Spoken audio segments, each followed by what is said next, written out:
Hello बच्चों, आज हम सभी कुछ नए दोहे सीखेंगे। तो आइए आज हम तुलसीदास जी के कुछ दोहे सीखते हैं। आपको पता है हम दोहे सभी एक धुन में गाते हैं और गाकर याद की गई चीज़ें हमें जल्दी याद रहती हैं और लंबे समय तक याद रहती हैं। तो दोहे भी एक धुन में गाने चाहिए। आइए मेरे साथ साथ दोहे दोहराइए। मुखिया मुख सो चाहिए, खान पान कहुए। मुखिया मुख सो चाहिए, खान पान कहुए। पालई पोषई सकल अंग, तुलसी सहित विवेक रे तुलसी सहित विवेक। इसका अर्थ है, देखिए मुखिया का अर्थ है मुंह। मुखिया मुंह के समान होना चाहिए, मुख के समान होना चाहिए।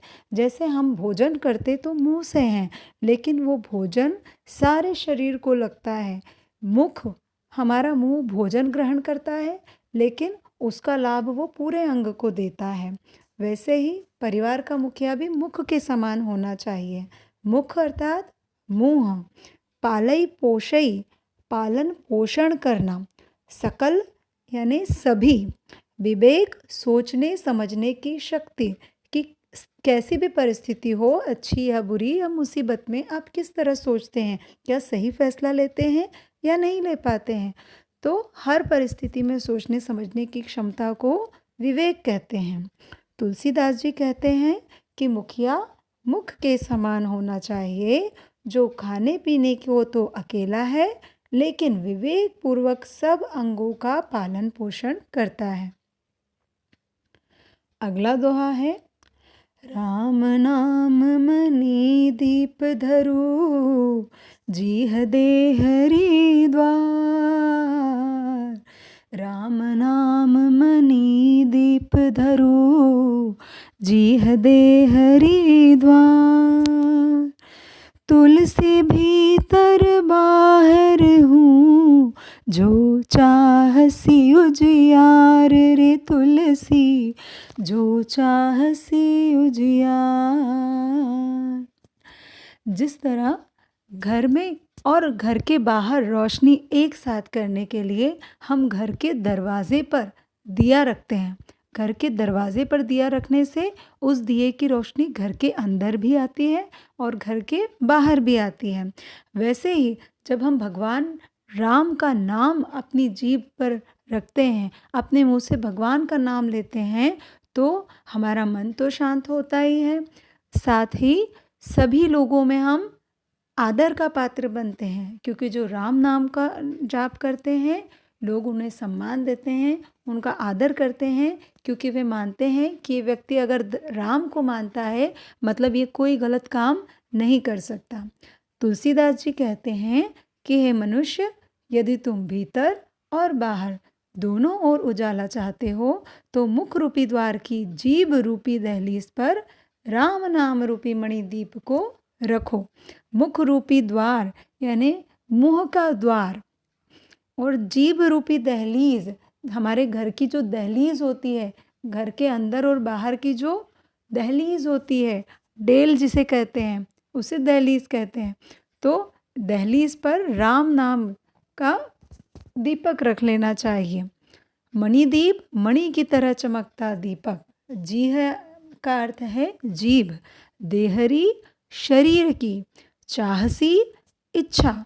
उजियार का अर्थ है उजाला। मुझे उम्मीद है आपको अर्थ समझ में आ रहे होंगे।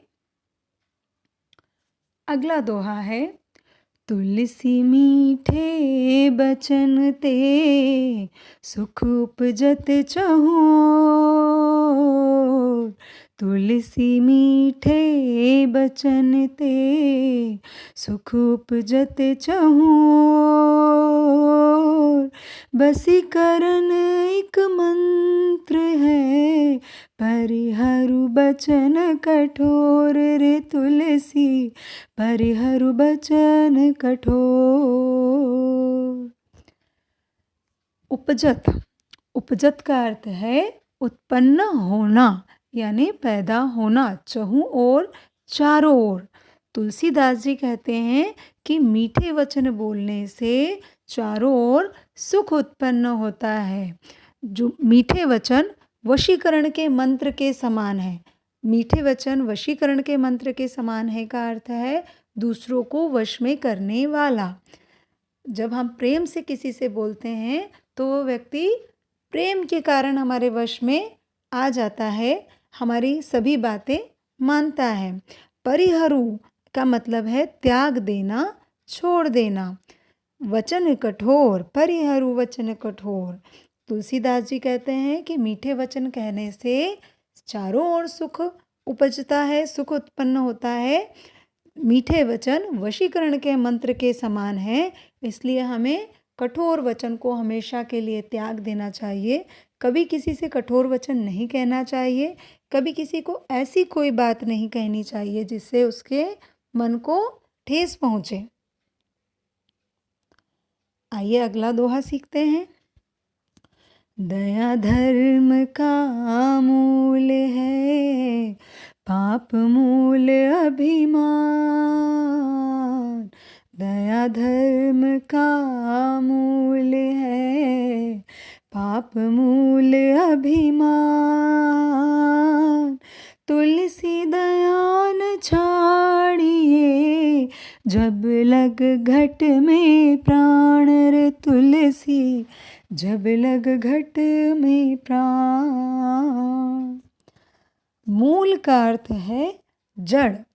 दया धर्म का मूल है, मतलब सभी धर्मों का मूल, सभी धर्मों की जड़ केवल दया ही है। पाप मूल अभिमान, और अभिमान करना पाप सबसे बड़ा पाप है। पाप का मूल अभिमान है। देखिए रावण में बहुत सारी अच्छाइयाँ थी, लेकिन उसमें एक ही अवगुण था, अभिमानी था वो, और उसका अभिमान ही उसे ले डूबा। इसीलिए अभिमान करना पाप के समान है। तुलसीदास जी कहते हैं कि मनुष्य को दया कभी नहीं छोड़नी चाहिए, क्योंकि दया ही धर्म का मूल है। और इसके विपरीत अहंकार सभी पापों की जड़ है, क्योंकि अहंकारी व्यक्ति दूसरों से ईर्ष्या भी करता है, जलन भी करता है, वो स्वयं अपनी प्रशंसा चाहता है, वो कभी दूसरों को स्वयं से आगे बढ़ने नहीं देना चाहता, और चाहे इसके लिए उसे कोई भी गलत काम क्यों ना करना पड़े, और उसकी यही इच्छा उससे गलत कार्य करवाती है, उसे पाप में धकेलती है। इसीलिए अहंकार सभी पापों की जड़ है।